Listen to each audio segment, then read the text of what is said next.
Hello বন্ধুরা, আমার এই দারুণ স্বাদের রেসিপিতে সবাইকে স্বাগত। বন্ধুরা দেখুন, বন্ধুরা আজকের আমার রেসিপি এই পাঁচমিশালি সবজি দিয়ে, জ্যান্ত রুই মাছ দিয়ে আমি একটা ঝোল বানাচ্ছি। এই গরমে পাতলা পাতলা সবজি দিয়ে জ্যান্ত রুই মাছ দিয়ে ঝোল খেতে অসাধারণ লাগে। বন্ধুরা আমি কিভাবে বানাচ্ছি আমার পুরো ভিডিওটা একটা লাইক দিয়ে দেখতে থাকুন।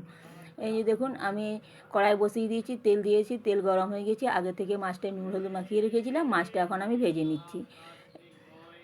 এখন আমি 4টা পিস মাছ নিয়েছি, আমি এখন মাছটা ভেজে নিচ্ছি। এই একটা সাইড হয়ে গেছে, এখন আমি উল্টে দিচ্ছি। এইভাবে উল্টে পাল্টে এটা আমি লাল লাল করে ভেজে নেব। এই যে দেখুন আমার মাছটা ভাজা হয়ে গেছে, এখন তুলে নিচ্ছি।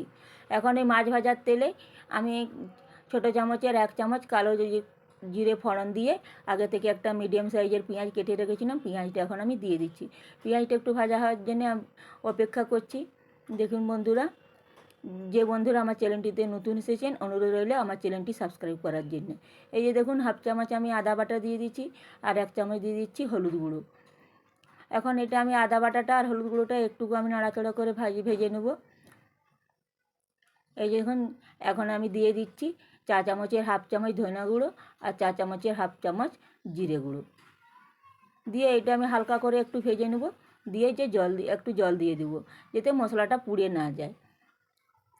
সবসময় জিরে গুঁড়ো ধনে গুঁড়ো দেওয়ার পরে একটু জল দিয়ে দিবে, দিলে মশলাটা পুড়ে যাবে না। এখন দিয়ে দিচ্ছি আমি স্বাদ অনুযায়ী লবণ, দিয়ে এই মশলাটা একটু ভালো করে আবার একটু ভেজে নিচ্ছি। আবারও একটু জল দিয়ে এই মশলাটা ভেজে নেব। একটু জল দিয়ে যদি মশলাটা ভাজা হয়, কিন্তু মশলার স্বাদটা কিন্তু অনেকটাই বেড়ে যায়। এই দেখুন আমি সব সবজিগুলো অ্যাড করে দিচ্ছি। এই পর্যন্ত যদি আমার রেসিপিটি বন্ধুরা আপনাদের ভালো লেগে থাকে, অবশ্যই একটা লাইক কমেন্ট শেয়ার করবেন। অনুরোধ রইল আমার চ্যানেলটি সাবস্ক্রাইব করার জন্য। এই দেখুন সবজিগুলো দিয়ে এটা আমি 2 মিনিট একটু গ্যাসটা মিডিয়াম ফ্লেমে করে একটু ভেজে নিচ্ছি। দিয়ে এটা আমি চাপা দিয়ে 2 মিনিট রেখেছি। 2 মিনিট পরে এই যে আমি চাপা খুলে দেখুন কতটা সবজিটা কমে গেছে। এখন আমি পরিমাণ মতো জলটা দিয়ে দেবো।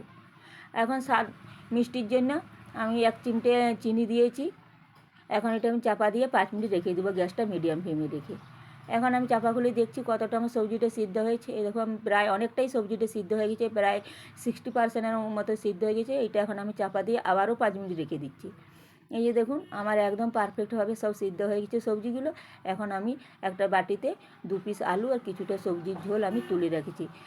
বাড়িতে যদি ছোটো বাচ্চা থাকে এই পর্যায়ে একটু তুলে রাখবেন, বাচ্চাদেরকে সবজির ঝোল খাওয়ানো খুবই উপকারিতা। এখন আমি এই পর্যায়ে দিয়ে দিচ্ছি কাঁচা লঙ্কা বাটাটা মাছটা দিয়ে। এখন আমি এইটা 1 মিনিট ফুটিয়ে নিয়েছি। দিয়ে যাও গ্যাস বন্ধ করে আমি চাপা দিয়ে এটা 2 মিনিট রেখে দিচ্ছি। এই যে দেখুন আমার সবজির ঝোলটা একদম রেডি হয়ে গেছে। এটা একটা আমি আলাদা পাত্রে বা বড় বাটিতে এই যে আমি ঢেলে নিয়েছি।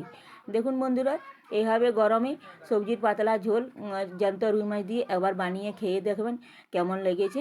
ভালো মন্দ যাই হয়ে থাকে কমেন্ট করে জানাতে ভুলবেন না কিন্তু।